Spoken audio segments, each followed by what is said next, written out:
Okay, today we're going to address the number one question that I have had for the last year. And I'm going to break it down into 3 different videos because there is a lot to take in here. Doing this in one video, I'm afraid, would be a bit overwhelming for some. Some of you, this is going to be easy. For some, this may be a bit overwhelming. So I'm going to break it down into detail of how and why I built my cargo conversion to be able to do shore power or go completely off grid without ever noticing the difference. All right, so the first thing that we do is we have to decide what amp box do we want to be able to power our conversion, or even your RV. If you're redoing an RV, rehabbing one, even a schoolie, all this applies. So more so if you're building your own, this is a how I did it, not how you should do it. Do your own research, but I'm going to tell you how I did it, and this has worked well for me for over 4 years now. I've had 0 problems with it, and we use Corps of Engineer, KOAs, state parks. We've done them all so you can plug in, or if I've got good sunlight, I go totally off grid. I don't need it. We literally cannot tell the difference when we're off grid versus plugged in to shore power somewhere. Now, the first thing you need to do, is hit the like and subscribe, because this is going to be some really good stuff and you're going to help me out by doing that. First thing you need to do is decide, do you want to go 30 amp or 50 amp? Okay, I went 30 amp. The reason being is because I will never have the power needs for a 50 amp. Now, some people do, depending on how big their trailer is, what type of air conditioner they decide to go with. Do they go with multiple air conditioners? I went with a mini split. My mini split is a 12,000 BTU. It is a 110 unit. With it, my refrigerator, all the lights, the TV, everything you can think of running, I never hit 30 amps. I don't even get close to it. So that's your first thing to consider. So we went with a 30 amp. So right here, I've got this from Amazon. But this is your regular RV 30 amp hookup. Now, what you also want to make sure you do is you want to get one of these or similar product. And this is a RV surge protector. You'll notice it had 2 green lights. That means that the wiring in my shop is correct. However, I wired my own shop, but that's for another day. So make sure you have a RV surge protector. Very, very important. Now, again, you go to a plug-in. The power cord I have also lets me know that there is power actually to my cord. It has a little green light on, and that tells you if you ever have any kind of power issue, it's really going to eliminate, is my cord bad, what's bad. So by putting the surge protector in, I know from shore power to my surge protector is good, and I also know from the surge protector to the end of the cord if I'm getting power there. That's a free little tip, pro tip. All right, so from there, what you want to do is you go inside, and some of this is going to be hard to show you. I'm going to try to show you in detail how I did it. Now, I think I forgot to turn the lights on. The battery compartment. Now, I used to have regular lead acid batteries, and we later went to lithium.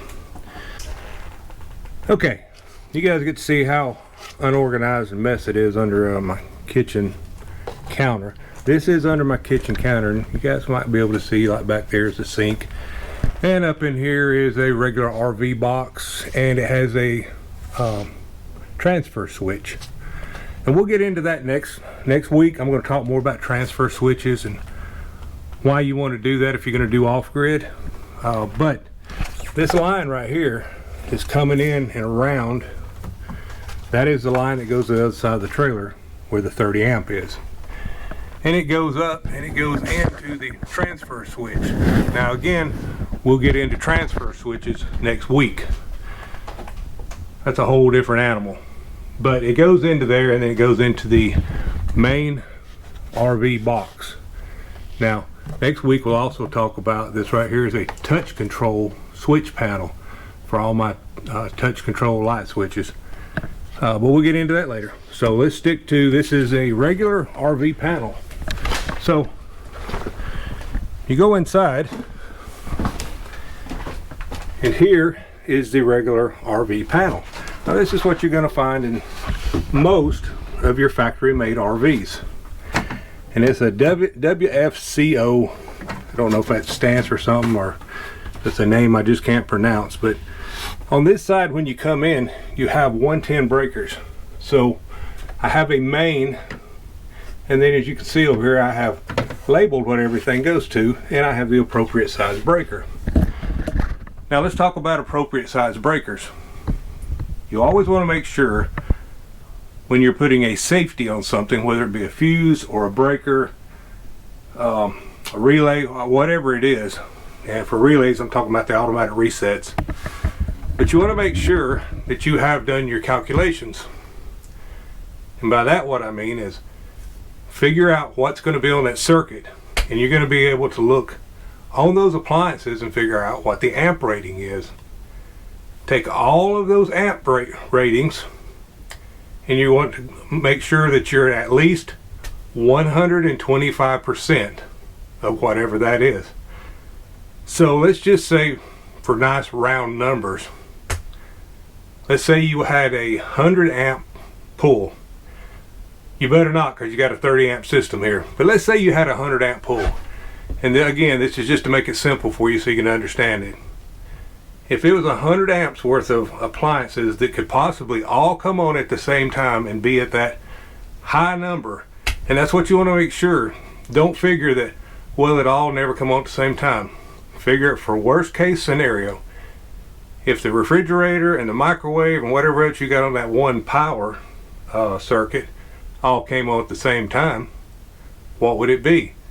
So you take that number and say it's 100. So you want a 125 amp breaker. So you guys can do the math with that. If it's a 10 amp draw, then you would be at actually 12.5. Well, they don't make a 12.5.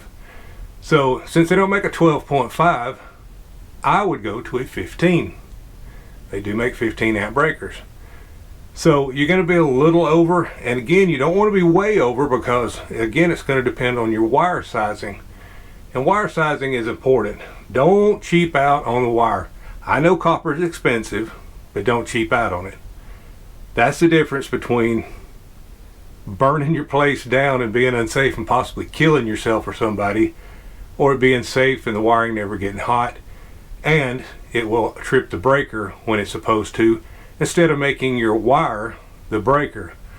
You don't want the wire being the breaker, because when the wire gets hot it starts melting and it catches on fire. So again, figure out your wire, and there's charts out there.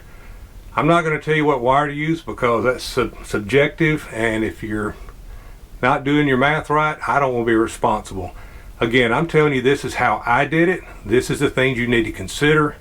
You guys do your own homework on what the amp draw is, what your breaker size needs to be, what your wire size needs to be. All that is very important. Now, I will tell you that I went with a 30 amp system, and my entire RV is wired, for the 110 side, is wired with 12.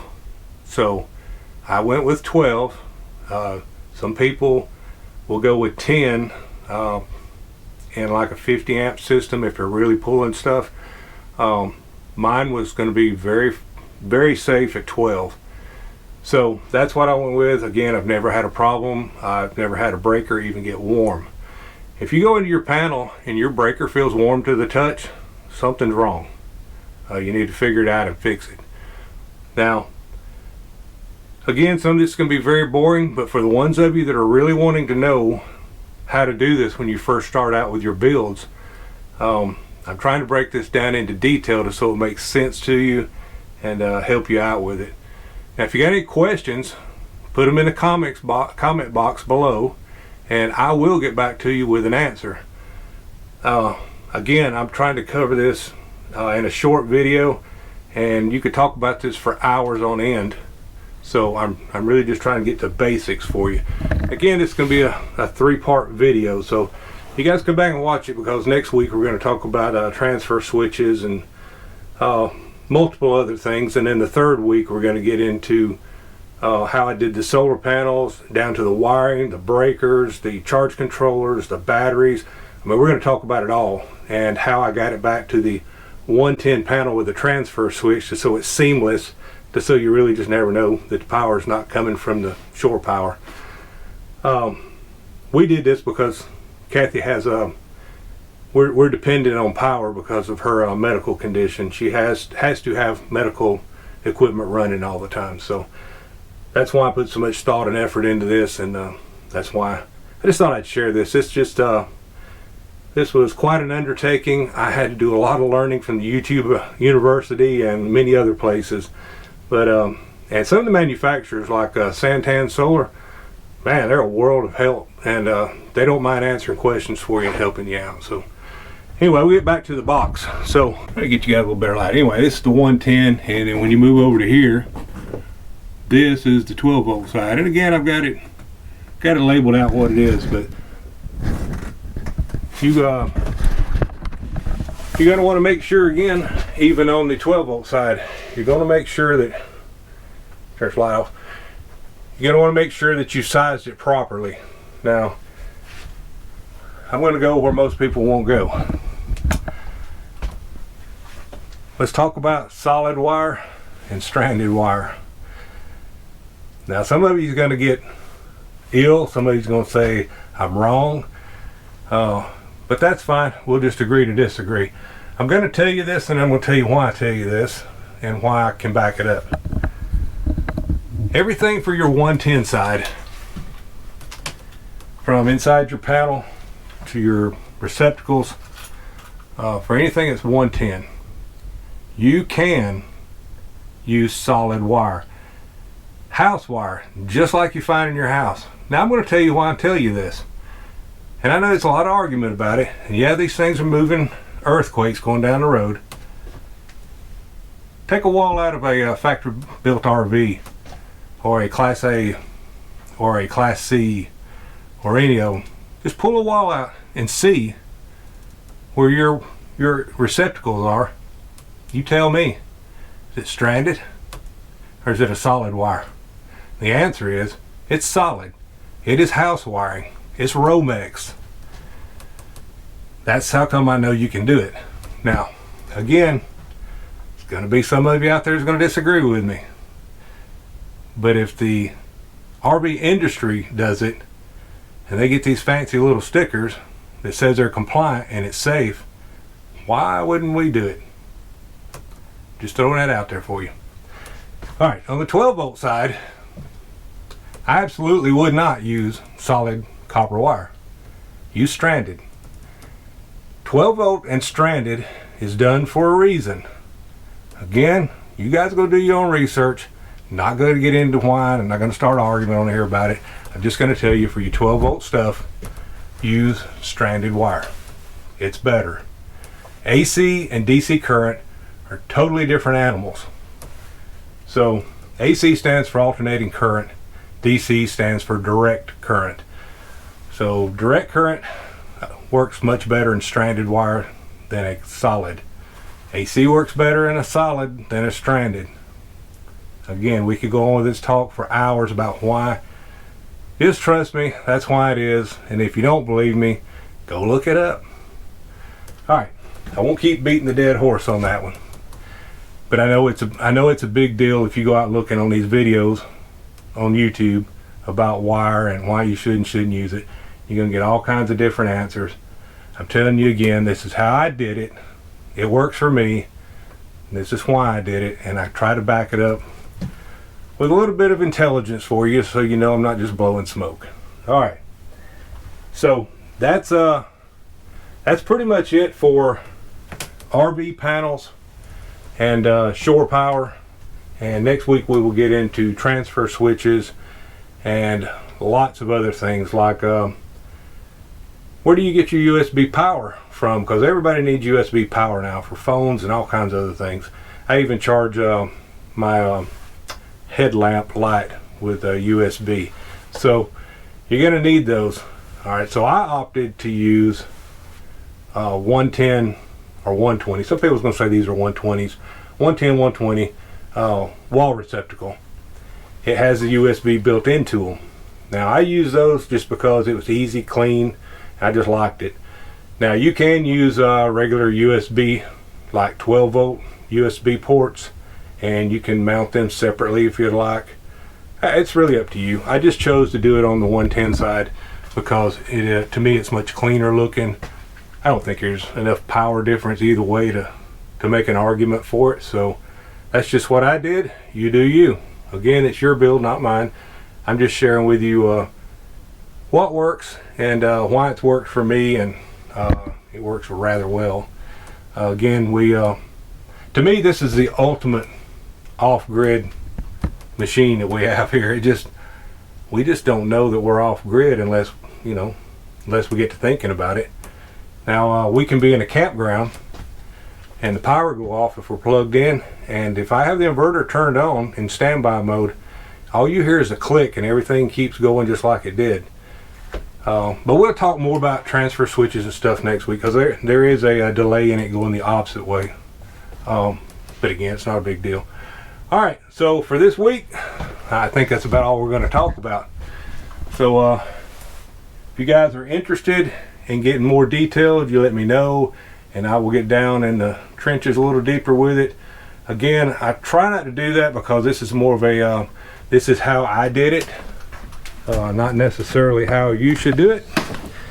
But if you have no knowledge of how to do this to begin with, you got to have a place to start. Well, this is a place to start.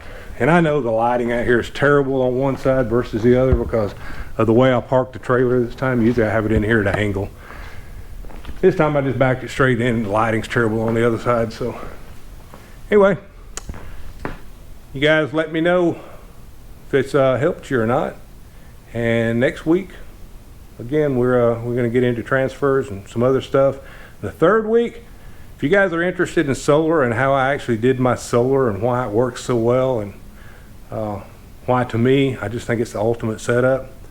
You guys make sure you come back for the part 3, because part 3 is going to be all about how I put that stuff up there and how I got it all the way back to that 110 box with the transfer switch and why it just works seamlessly. All right, I guess that's it. Till next week, we'll see you guys down the road. All right, bye now.